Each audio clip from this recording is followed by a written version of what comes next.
Welcome to the Carroll County Chamber of Commerce webinar series that we're doing now amidst the COVID-19 pandemic.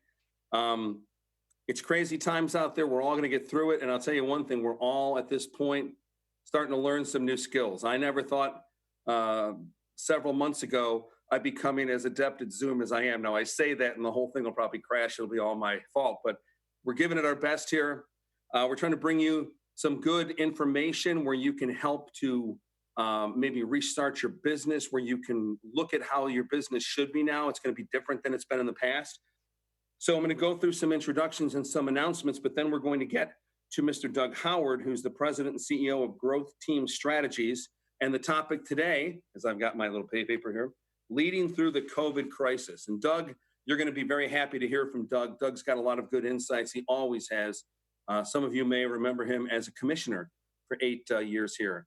I've been here now almost 10. In my first 8, Doug was on the board, and I was always impressed with his insights. So I'm glad to have him here.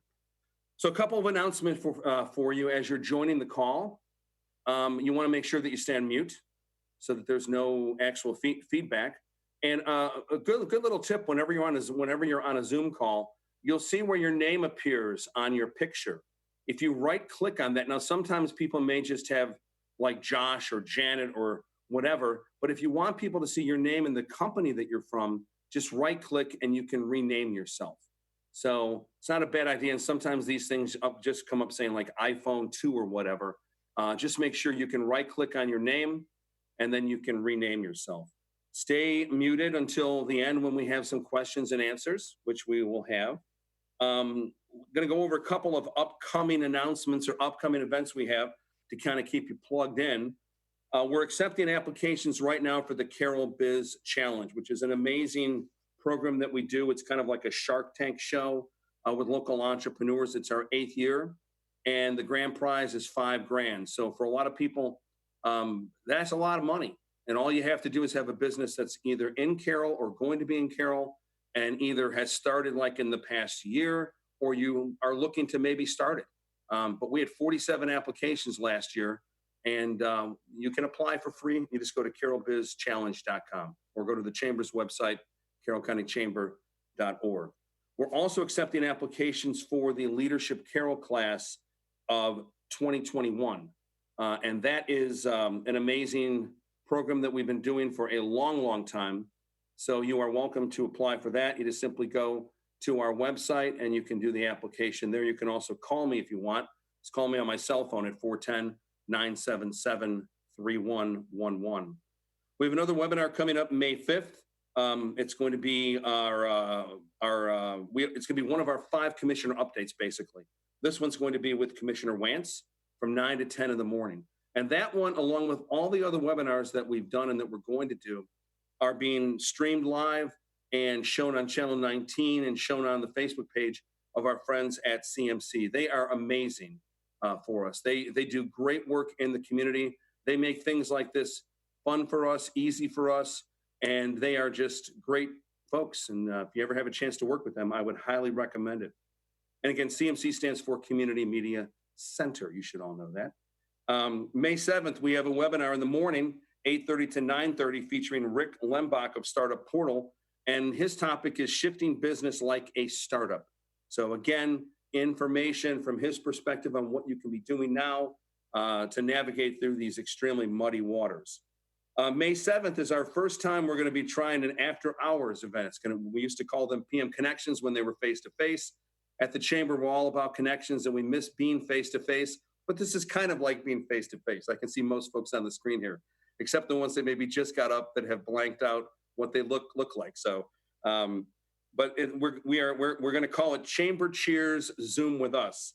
It's going to be from 4 to 5:30. All these events you can find on our website, on our calendar to register. For these Zoom meetings, you've got to register, and then we send you the link to take part in the call. That's going to be a lot of fun because we're going to open it up where people can introduce themselves, and then we're going to put you in little groups of 5 so you can kind of chat away and get to see people.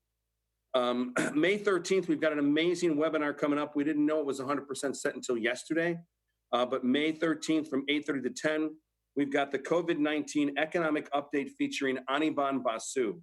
We're bringing him on board. This guy's amazing. If you've never seen him, you should look him up. He's funny, and he's a well-known economist. And for someone like that to have humor, even in the midst of all this, it's going to be like a breath of fresh air, and I think you're going to like it. And again, that's free. All of these are free. May 19th, we've got our new member meet and greet from 4 to 6. And that's where we've got maybe 25 or so people that had joined as of recently. We're going to have them on the call.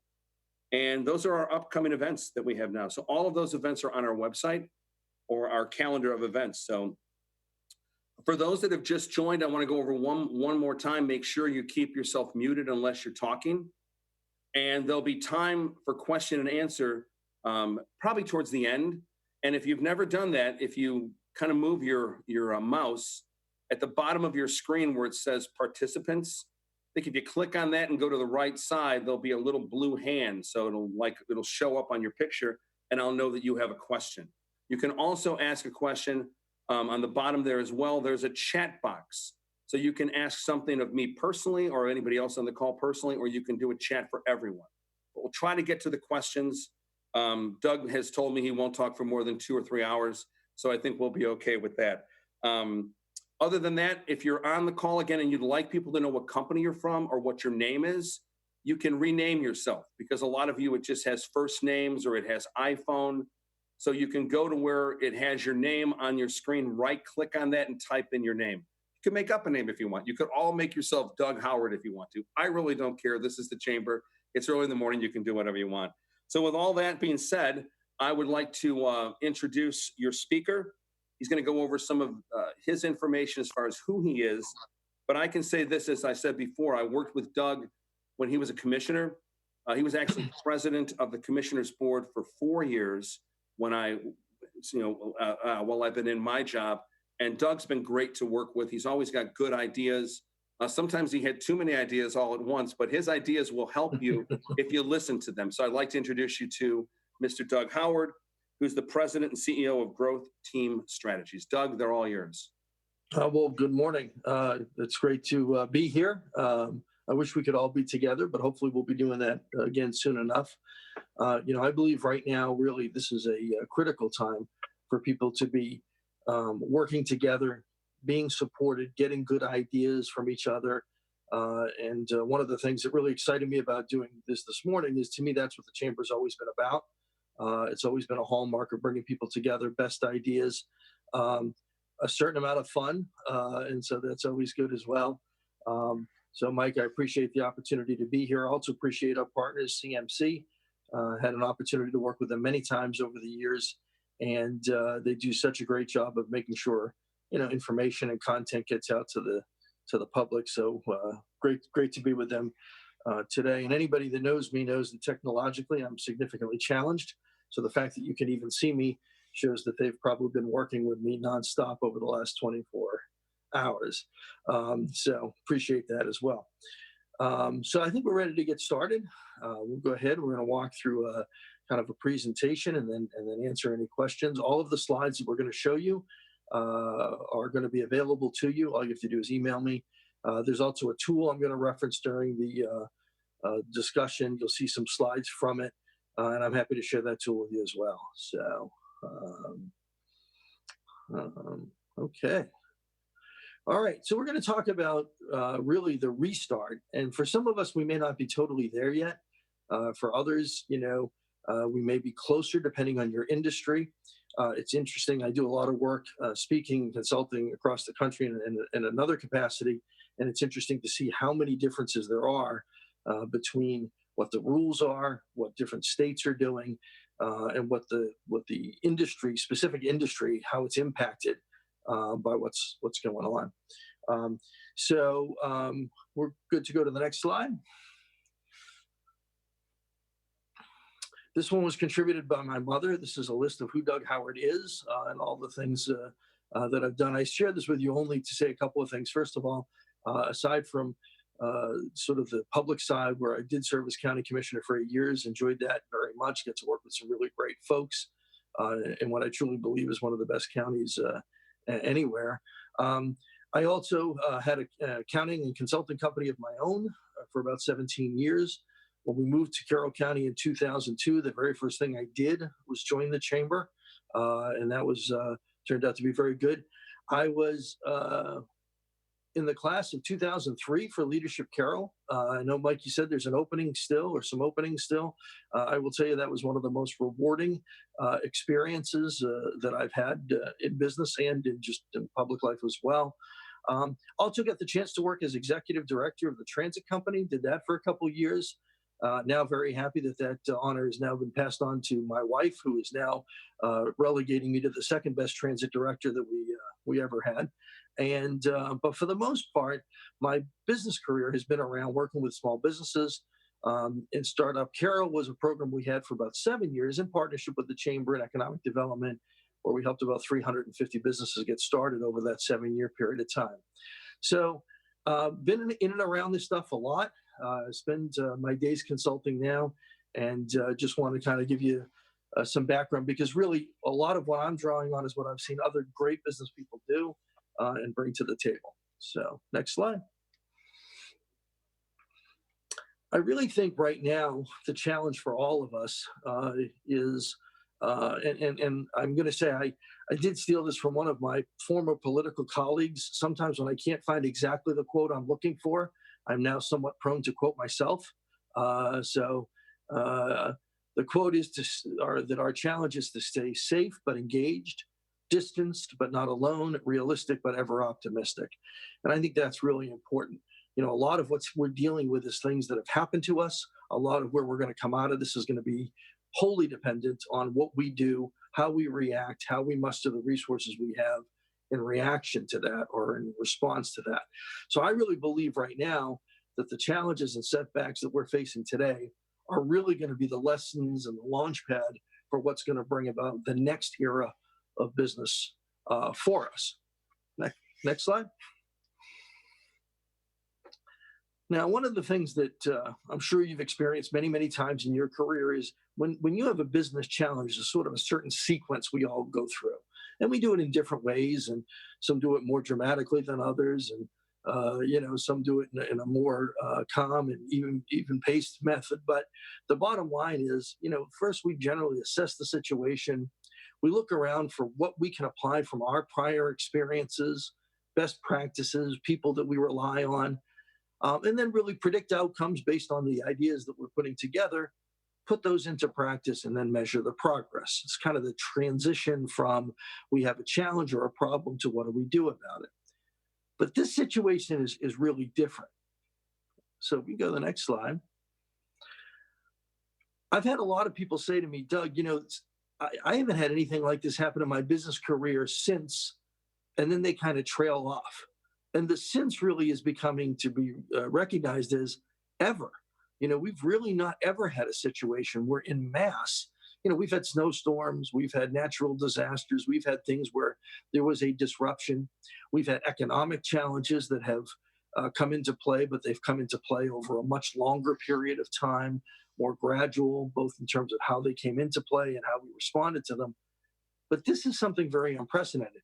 So it brought to mind a couple of things where I think we've had great success historically. People that know me a little bit know that I'm a bit of a history buff, love spending time in Gettysburg and talking about things like the space program and all that. But I think of things that have been unprecedented, that other people have had to deal with, where the challenge was so new and so unique and yet so bold and so overwhelming that they really had to kind of take things step at a time, be clear about what their goal was, which is really important, make sure that they understood that, there was going to be a lot of trial and error, that we were going to go through some resources in doing that, but also that our ability to kind of really picture what the outcome is supposed to be was going to be critical.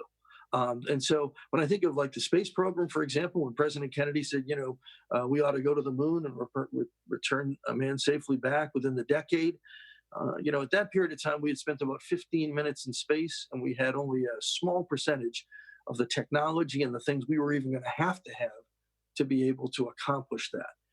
And off to the right is a picture of then General Eisenhower, later President Eisenhower, of course, on the D-Day planning. When you think about millions of soldiers and hundreds of thousands of pieces of equipment landing in one place on one day in uh, and a size and a volume of things that was never ever taken on before.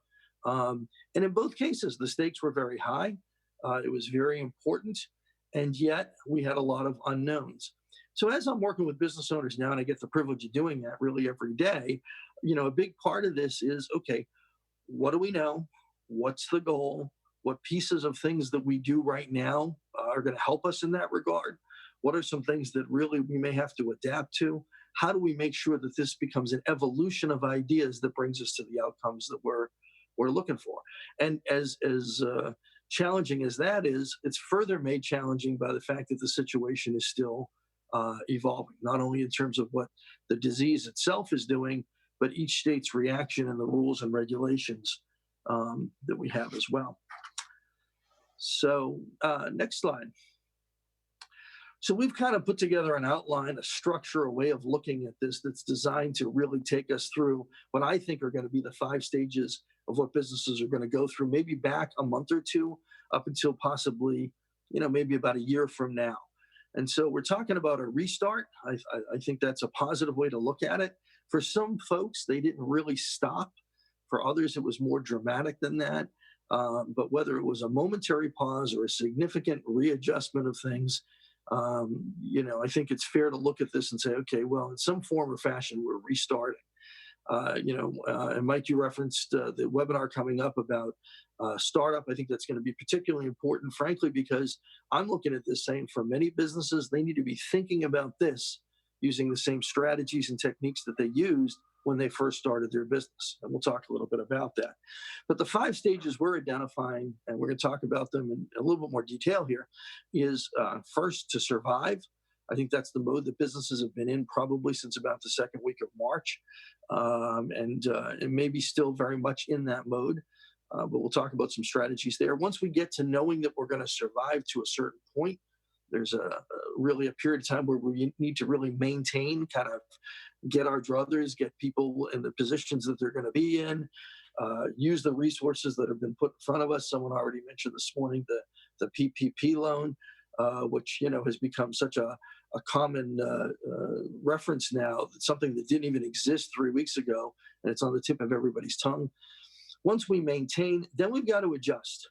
We've got to look at your business model. We've got to look at what you can and can't do. And we'll talk about some of the details there, but adjusting to what the new realities are or will be for some period of time, to the condition of your business, to the things that are going on around you, and maybe even to some new opportunities that have come out of this situation is going to be important. Then we got to restart. And in that, we've got to really make some decisions about the timing and use of resources. If we go too slowly, we may not get the market share we need. If we go too quickly, we may burn through resources more quickly than would be advisable. And then we got to get to a new plateau and then really start thinking about the things that we always were thinking about, which is how do we thrive? How do we look down the road, make sure that we're building businesses, building careers for the people on staff, making sure that we're building the legacies that we want, financial reserves, and those kinds of things. So we want to have strategies for going through each of these phases to survive, maintain, adjust, restart, and thrive. So we go to the next slide. I want to talk a little bit about surviving. So surviving really has been a function of a couple of steps along the way. So where I like to start with folks is to really just start with what the pre-crisis plan was. What was our budget for 2020? What were we focusing on doing? Where were we strong? Where did we have some challenges? It's hard to remember that, even in this situation, things that we were good at before all this happened, we're still good at. Things that we weren't good at or struggling with are probably still challenges for us. And so those are things that we want to make sure we have a good baseline of where we are. Then we want to look at our business under the current crisis conditions. And again, like I said, industry by industry, even sometimes location by location, that's going to be a critical look at not only what we can do, what we're allowed to do, but what we should be doing or shouldn't be doing. So we'll talk about that in some detail in just a second. Identifying our company and personal cash and resources, just to make sure that we've got enough lined up to get us through this survival period of time. This one in orange is really important, and it's the one probably that most people that I'm seeing, if they're not totally where they need to be, this is a big part of it, is adjusting expenses and overhead to the new reality, to make sure that we're making the cuts and the structural changes necessary to give you as much runway as possible on the other end. And then, of course, to seek new resources. Some of that right now is the federal government, state government, and even county government programs. But down the road, that may be something we have to look at as well. So next slide. This screen here is a screen from what we're calling our crisis management tool. It's a thing I told you at the very beginning I'd be happy to share with you. It's a series of Excel spreadsheets kind of designed to go through and do the things that we're going to talk about, particularly in the survival mode. You may well be beyond this point, but it's important to make sure if you're not, this is a really, really important time to know the numbers. I know I'm sort of a numbers guy and I always preach that, but it is really important to make sure that we're not just going on our best guess. So by that, we look at something like this and we say, okay, well, what are our sales? What do they break down to in terms of departments? Really understanding our cost of goods and gross profit percentage. I am and always have been a big believer in profit centers. Most businesses do more than one thing, and it's important to know where your profit's coming from. So if you're a restaurant and you do catering and takeout and eat in when we can do that again, and some other things, it's important to know what profit is generated by each of those activities, especially if you're trying to decide if you can get by without a particular activity or need to expand a particular activity. And then, of course, looking at expenses and what your profitability should be.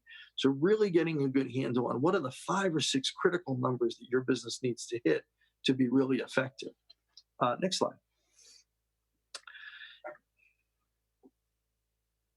The next thing we look at is company cash reserves. And we look at it, and I'm trying to look at things in a 90-day period, sort of the April, May, and June period of time, but then also in July, August, September period of time, just to make sure we have kind of a plan A and a plan B. And in that, we look at things like, what do we have on hand for cash? What do we have in savings? What do we have in accounts receivable that's out there that needs to be collected?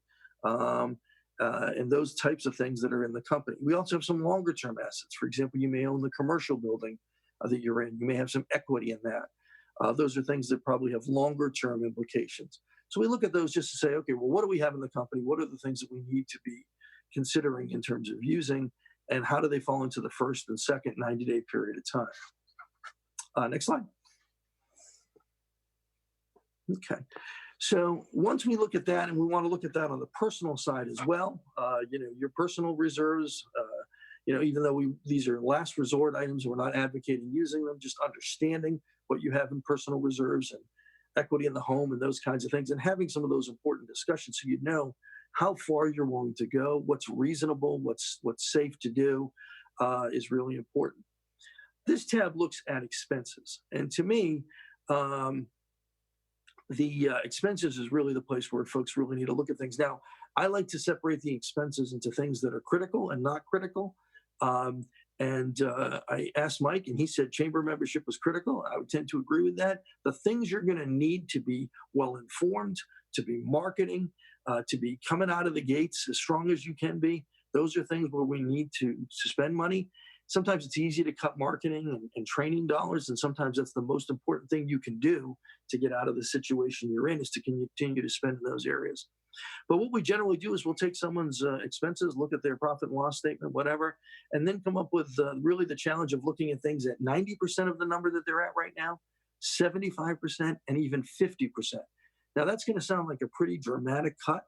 And the thing we ask people to do is do the math first, just do the mathematics to get an idea of what that number looks like. Then you have the discussions about whether that would be doable, advisable. But I will tell you, if things get really tight, I see companies when things really get beyond the point where they'd like them to be, they can cut very, very quickly.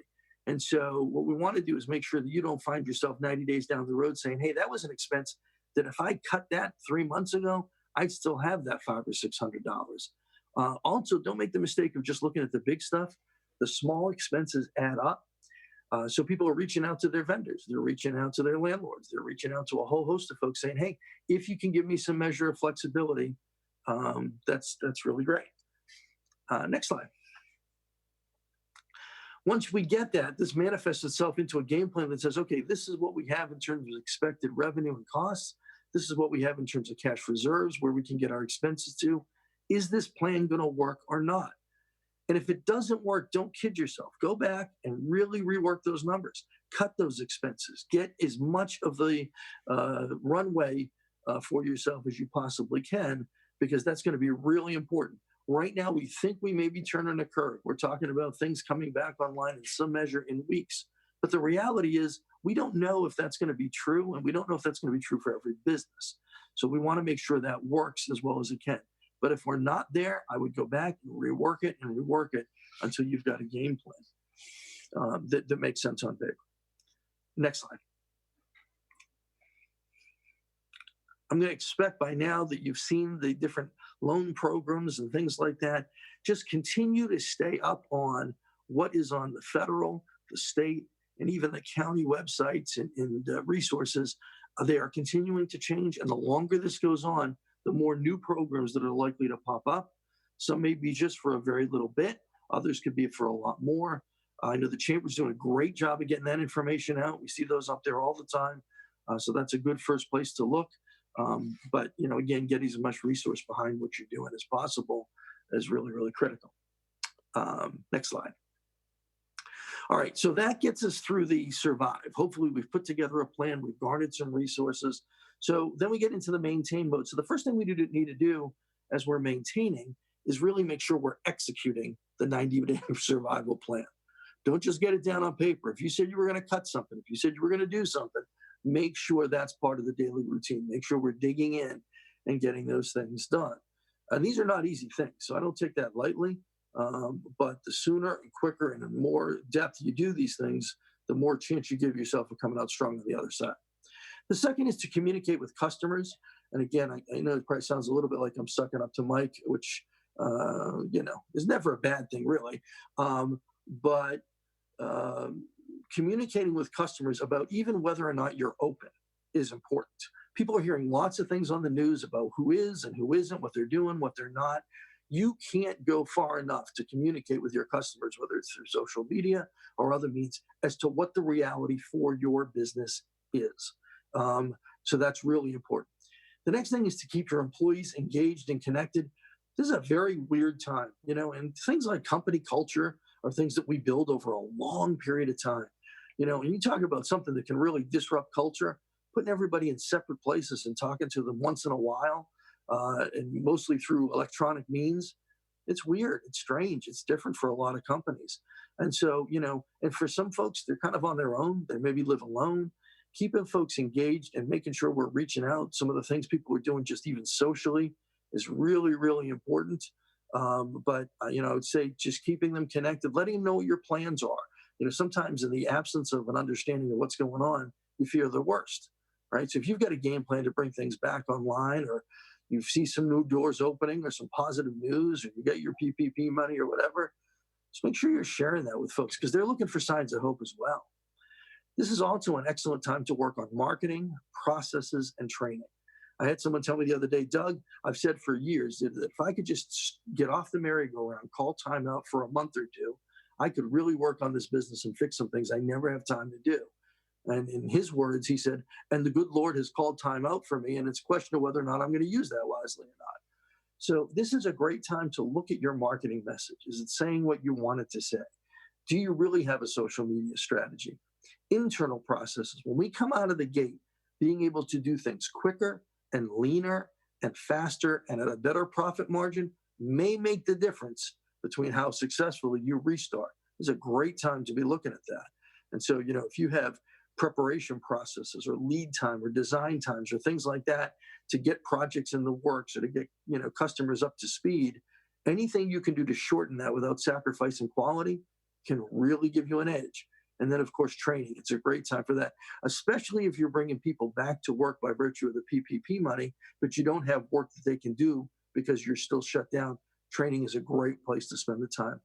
And then for yourself, there's, Mike may laugh at this. I'm not generally the poster child for health and energy and wellness, but keeping yourself, in some manner of fitness and just mental health, because this is stressful. Business ownership is stressful anyhow. But you add to it this situation, it's pretty tough. Next slide. So we want you to be thinking about things like, what can you do? But then even more importantly, what should you do? I've had people say, Doug, I'm allowed to do certain things.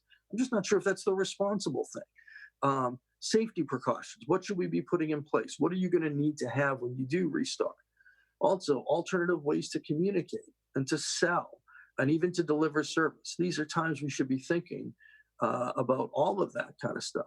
The one thing I tell people is as you're making critical choices right now, the best thing that you can do, even if you haven't seen it in a while, is go back to your mission statement, pull out your company values. If you make these critical decisions about what you should do and whether you should be open and those kinds of things based on your company values, I believe most companies are going to be pleased that that was the reference they used.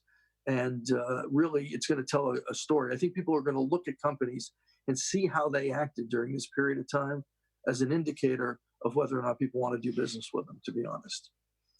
Next slide. These are some other resources that are out there. This is more about just kind of decisions you're making and things you need to know about things like the safety precautions and those types of things. So, I mean, I know we've heard coronavirus and COVID ad nauseum to the point where we're really, we'll watch anything else, which is what I'm accrediting the success of the Tiger King to. But the bottom line is that, the more we can stay up on what your regulations are, industry associations, chambers, and things like that are really critical right now because they have lots of good information about what people, need to do and not do. Okay, so the next slide. Now we're getting out of maintaining and now we're looking at adjusting. So we want to create a revised business model, take that budget you had for this year, let's put actuals in for the first 4 months of the year, and then let's really look at where we're going to be. Budget, projections, what the new reality is. Revise your organization chart. I know people have said to me, this is a really good time to be able to look at positions, not just for who's doing what, but what those positions ought to be, what the duties ought to be. I know as a business owner, sometimes that's hard to do when someone's in the job. You kind of build the job description around the person. But when we have a little bit of time to restructure and maybe take a new look at things, getting things the way they ought to be so that you have the capacity and the competitive edge you need can be very effective. And I think most people are open to the fact that some things are going to change. So this is a good idea a good time really to line some of those things up. Updating your marketing message. The one thing I hold true after 25 years is some people do this very, very well. I feel like most people do not tell the customer enough about why they're unique, why they should be doing business with them, why they trust them. They leave a lot up to the customer to conclude from the marketing that they do. Again, taking that time to really get your message the way you want it to be. This is a great, great time. And the thing is, right now, people are looking at social media, they're spending a lot of time looking around at things they'd like to improve or things they want to work on. It's not a great time for people to convert to sales. So, a lot of the messaging out there with these calls to action to sell people, depending on what you're doing, is generally a little bit more of a challenge. But just the idea of people getting to know who you are, what you do, what you value, your commitment to the community, I think those things are huge. And then, of course, staying informed about the restart rules and your status and what it means for your industry is going to be really important. Okay, next slide. So as we're moving beyond and we're adjusting, there are going to be some new realities. There are going to be things which is not spelled correctly, so I apologize for that. There are things that really need to be looked at in terms of selling virtually, about can we deliver? If we did things in people's homes, what's that going to look like? A whole host of different things that are coming to fruition. Now, the other thing is, I've had people say to me, Doug, qualifying leads or having that first consultation with somebody or having that first discussion is easier because instead of driving 45 minutes, more people are willing to do it over Zoom because more people understand Zoom. So there may be some new markets, there may be some new methods of delivery. Don't be afraid to explore the fact that, there's maybe some things that we were doing that we never really would have had the audacity to stop doing. But now that we have, and we see that there's another way to deliver service, it's going to be a time to innovate. New staffing and infrastructure. How do we create more strategic partnerships with people? All in all, really looking at a new business model. And I think that's why it's reasonable to look at this and say, this is almost like some of the thinking that you may not have done really in earnest since you started the business. who are we? What are we about? What do the financials look like? Those kinds of things. So I think that's something that really becomes part of this adjusting. All right, next slide. So now, hopefully soon, and I know Maryland's got its own timetable. We see some states that are being much more progressive. We see some other states that are lagging behind. I know it's got to be tremendously stressful to try to balance the health concerns with the economic concerns. But in whatever time it takes and whenever we get there, we've got the restart. So leading up to the restart, you're going to run into some discussions and decisions really about when do I bring people back and how quickly and what should I be spending on marketing and how do I make this work coming out of the gate? My concern is if this goes on too long, a lot of the government money and some of the resources that we've been able to garner and maybe even the resources you had in your business are going to start to get pretty tight. And anybody that has started up a business, and I've been in this situation myself without enough capital, knows it's not fun. It makes you do things that are not the best way of doing things. So the quicker we can get people into the restart mode while these monies are still out there, as long as we can do it safely, it's really, really important. Things we want to be doing is we want to accelerate our marketing, but on the things that are making the biggest impact. We will shift our messages from more branding and more, information about the company to things that are going to get people back in the sales pipeline or into the stores or into the buying process and networking in whatever form that looks like. I would be slow to add back unnecessary expenses. I got a lot of people that are looking at things saying, hey, did I need that much office space or did I need an office at all? Or, different services that we've gotten over time. Give yourself the runway by being quick to get those things cut if you don't need them and slow to add them back. That runway 4, 5, 8, 10, 12 weeks from now may be the difference between you having the money to get to where you need to be and not. For all of us, talked a little bit about mental health. This is the time where we really got to bring, our presence and our personality and our passion to really reinvigorate these companies. It's important, especially because we've been through a lot and it's tough. It's not that easy, but your employees are looking for that. Your customers are looking for that. Your bankers probably looking for that. The bottom line is, this is where we got to bring the best of ourselves to this restart. And then I think as you get started again, especially if you've got some things that have changed, maybe a revised budget, maybe some new profit centers or things that have shifted in terms of what they contribute to the overall well-being of the company, we've got to make sure that we measure. We know what's going on. We're making decisions from the numbers, analyze those measurements and revise as needed. This is a really important time to be looking at the reality of what's going on, not just be relieved that we're finally out of the house and back able to do some things. Next slide. This is a quote from The Lean Startup by Eric Ries. I encourage you to look for things like this. It's a good book about how to start a company in kind of a lean mode. And I think it's probably appropriate for the restart as well. So something I just wanted to throw in there. All right, next slide. All right. Now, assuming we get through those 4 critical stages, right? We've survived, we maintained our business through that period of time. We made some adjustments. We restarted. We came out of the gate strong. I think probably by the fall, the 3rd and 4th quarter of this year are really going to determine what this year looks like for us, but also where does that leave us for 2021?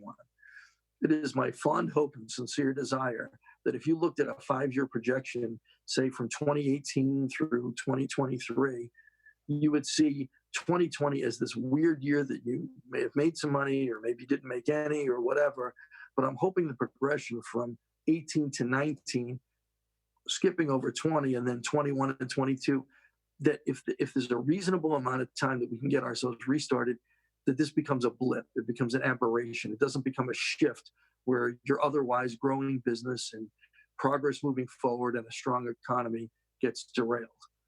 So hopefully that's the case. So I'm a big believer. I've advocated this for a long time. I believe in a 5-year plan. I know sometimes it's hard to look out that far, but it's amazing when you really sit down and do it. It's not that difficult, and you can get a good idea of where you want to be, knowing in terms of what you want your job to be, the profitability of the company, The reason that's really important is I always tell people, like, if you're on a 3-day road trip and you didn't get as far as you needed to the first day, if you were going somewhere important to, your daughter's wedding on the other side of the country or something you had to be at a particular time, if you didn't get far enough the first day, you'd leave earlier the second day, you'd take a different route, maybe drive a little faster within the confines of the law, but you would adjust. When you have a good 5-year plan and we have an off year or a slow year or some things going on, it's really, really important to be able to adjust so that the outcome doesn't become the variable. Over the years, I've worked with way too many folks that, basically worked really, really hard. They were great at what they did. And the profit that they made was really just whatever was left over from those activities. The folks that I've seen be very successful and resilient are the ones that have a very clear picture of where they want to be, the time frame they want to be there, and then they put the demand on the business to adjust accordingly, even if it starts to fall behind. So I would encourage you to put that together. Develop your leadership team and then lead. That's really important. You can't do everything yourself. This is a great time to bring people into the fold. Some of them can be employees, some may be outside, but I truly believe every company needs some form of a leadership team so that you're making decisions and people have not only an idea of what you're trying to accomplish, but can bring their talents to the table. I also believe in a group of advisors. So I say build your group of advisors and listen. Your banker, your attorney, your insurance agent, all the people that would be invited to a corporate meeting if you were a big corporation, you have all those same advisors. They're just usually in different companies. Get them together. Tell them what you're trying to accomplish. Maybe do that once a year and really get the best of their ideas to say, hey, now that I know you're trying to expand in that way, or now that I know you're bringing this new service on, here's some things you need to be thinking about. Oftentimes, those folks hear about stuff after we've made those decisions or don't get to give us some of that input. And I say this last one, not because it's something I do or it certainly doesn't need to be me, but get a mentor, get a coach, someone that's been where you are, someone that will give you honest, unvarnished, feedback. And frankly, someone that will tell you on a day that we see you on day 3, you're still looking in the same sweatshirt, haven't shaved, COVID or no COVID, that says, hey, go take a shower, shave, and call me back when you get some motivation. So that's really, I think, important as well. And of course, the outcome for all of that is we want you to thrive. Next slide. So that's it. To survive, maintain, adjust, restart, and thrive. Hope that some of that was helpful. And if you want to go to the next slide, this just talks a little bit about Growth Team. Again, we work to really kind of help folks do some of the strategic planning. The biggest thing right now is how many companies, not only that our company can or the chamber can or the community can, but as a whole, how many small businesses, how many businesses do we get to the other side of this thing? I think it's something we just all have to be committed to. And certainly you are if you're here this morning, so I applaud that. Next slide. This is, you have my email there, Doug@growthteams.com. If you want the slides, if you want the tool that was shown in that, you saw some of it, not all of it, be happy to share that with you as well. I'll leave it at that because I'm not, this isn't about shameless promotion, although people know I'm capable of it. But want to make sure that if this is helpful in any way, we get that to you so you can use it. The biggest parting thing I would say is to develop your plan for the crisis, implement it as soon as possible, share it with your team, share it with your advisors, and really go at it. And, I think that's really important. Next slide. So in wrapping up, I would just like to say, first of all, I want to thank the Chamber for making this available. They do such a good job. And so I'm always pleased to do anything that involves Carroll County Chamber. Don't forget what Mike was talking about with the leadership, Carroll. You go through that project. Now, you may end up running for office, so I can't give you, I should give you that disclaimer. That's, I think, probably where I started to get sucked in. But, for the most part, it's such a good organization, so many great resources. Thanks to CMC, they continually fight the battle of getting information out and having, equal and open access to that in times of, financial challenges for everybody and technological change that is ever present in their world.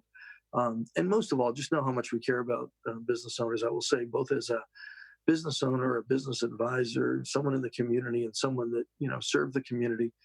the contribution that small business makes to our community, people that are willing to go out and do what they do, employ people, take the risk, and most importantly, invest in our communities, we should cherish that very, very much. I know Mike doesn't miss an opportunity to talk about buying local and doing those kinds of things. It's a big deal, and it's an important part of what makes Carroll County Carroll County. So anyhow, hope this was helpful. I appreciate you spending some time with me today. And Mike, I'm going to turn it back over to you. Well, Doug, thanks so much. I got a lot of information. I was taking notes there. I really appreciate that. So I'm assuming I pretty much have a good look at everybody on the screen. I see a thumbs up from Libby. Nice job. If anyone has any questions, now's the time to raise your virtual hand. Again, you go under participants and off to the side. There's a little hand you can raise, or you can set a chat. I don't see any questions right now, but Doug, I'm going to ask you one. Maybe kind of put you on the spot a little bit. If you were in charge, if this were Governor Howard instead of Governor Hogan. Okay, you've just sent shivers up a lot of people's spines, but go ahead. Yes, I'm sure I did. What might you be doing as far as opening business? And I'm going to lead you a little bit into a stand I have, and I know there's probably people out there way smarter than me that understand why this can't possibly happen. But when I see places like Walmart open with walkie-talkies, letting a certain number of folks in the store, I see, and I could go to every grocery store in town right now, every liquor store in town, all these different stores. I go to a lot of the restaurants and get food, at the curbside, which is great. I think to myself, why can't some of these small stores, like a Coffee Music or a Run More or a Cultivated, or some of these small stores that have got owners that are pretty smart and could keep a certain number of folks in the store and not have too many, make sure that masks would be worn. Why can't they be allowed to be open right now? Yeah, no, it's probably one of the toughest choices, I think, probably from a public policy standpoint. I tend to, like I said, I've in my other life doing some work consulting with remodeling companies across the country. I get to look at a lot of different states, what they're doing, and different reactions and that. I think there's a point when we got to realize we're not a zero risk society. You could make an argument that tractor trailers shouldn't be on the road unless we can do it without anybody ever getting in an accident or losing a life. But we would never shut down commerce in that way. By the same token, we really got to also look at this. And I think the thing that was most telling about this was not even such the morbidity of it, but the quickness of how quickly it was outpacing our medical resources, which seems like something we're getting a little bit of a handle on. I think the challenge has got to be that we got to get businesses back open, and it should really be based on, to me, and maybe it's industry by industry. I know it's hard to police, but some element of responsibility to say, prove to us you can do it safely. If you can show us what you can do to do that safely, and we put those requirements in place. And really, if you look at most industries, we all sort of operate within those regulations. It's just usually they take a lot longer to develop and the safeguards are in place. The rules are coming so fast and furiously right now that's the challenge. But I think, and maybe it's what they are doing. I don't know. They don't call me from Annapolis any more than they call me from Westminster to get my advice. But the bottom line is, I would hope someone's going industry by industry and looking at that. For some industries that have strong advocacy, that's great. For the vast majority of small businesses that fall into the all other category, they rely on the chambers and their representatives. And I hope our folks are looking at that saying, hey, the obligation has got to be to get back to work. I know when I was commissioner, if we ever had someone that had sort of a health code violation or things like that, our message to the health department, and they were always really good about working with us, was, tell them what they need to do, inform them very quickly, but really try to avoid shutting them down if there's a way to get them in compliance. I think we got to look at the mirror image of that and say, okay, what does safety and compliance look like? Now, get back to work. And I would make a similar plea, not just because of the number of people in my household, that I'd like to see the schools do that as well. So, the world has got to move on. We just got to figure out how to do it safely. Thanks, Doug. That's a good point of view on that. We're trying all we can here at the chamber. We've got over 600 members to get the message out there that most of them are still open in some shape, whether it's shopping online from them, whatever it might be. I've got a question. I got a hand up from Richard Turner. I'm going to mute myself and unmute. Great. Thanks, Mike. And thanks, Doug. Great presentation. And one of the questions I've got, you talked about, rethinking your reopening strategy. And I'm wondering in that, do you go it alone or how do you partner? And is there a space for partnering in trying to create that new market opportunity for you? And do you think as that reopening occurs, I don't think it's going to be a V. It's probably going to be more like the U, under which things are going to, if they slowly open, that these opportunities back in terms of creating opportunities for our small businesses are going to be not immediate. And what are those sort of key factors in making that survival rate through that transition before we get back up into the more normal state like we had previously? And it's a great question. A huge believer in partnering. And I think what people are seeing now is that, one of the big challenges, because we can't connect with everybody the way we did before, is things like referrals and people really knowing what you do. Always marvel, and you guys have probably seen it. I'm sure there's some folks that I love to see at chamber things. Really nice folks don't really totally understand what they do sometimes. This is a time for clarity. And to make sure that those people that might send you business truly understand, the ins and outs of what makes your business unique or really strong. So I think that's going to be important because we're going to have to do things remotely. And part of the way you build that trust with people is to have somebody else that can help you build that trust. So I think that partnering's, huge. There's also some synergies. I think as people have seen, hey, I can only work remotely, but so can this other company.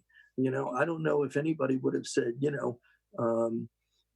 delivering certain things online is now akin to how we feed ourselves. But if someone's not looking around, the things I see in my neighborhood is there are packages being delivered and there's lots of food being delivered, and so maybe there's some synergies there that people need to look at. I think it's in terms of the U and the V, I think that's a really great analysis, Richard. And I think it's going to depend on two things, really. It's going to depend on the individual type of business it is and also how aggressively that business owner goes after it. The biggest thing is, and this is why we start with what were your conditions before?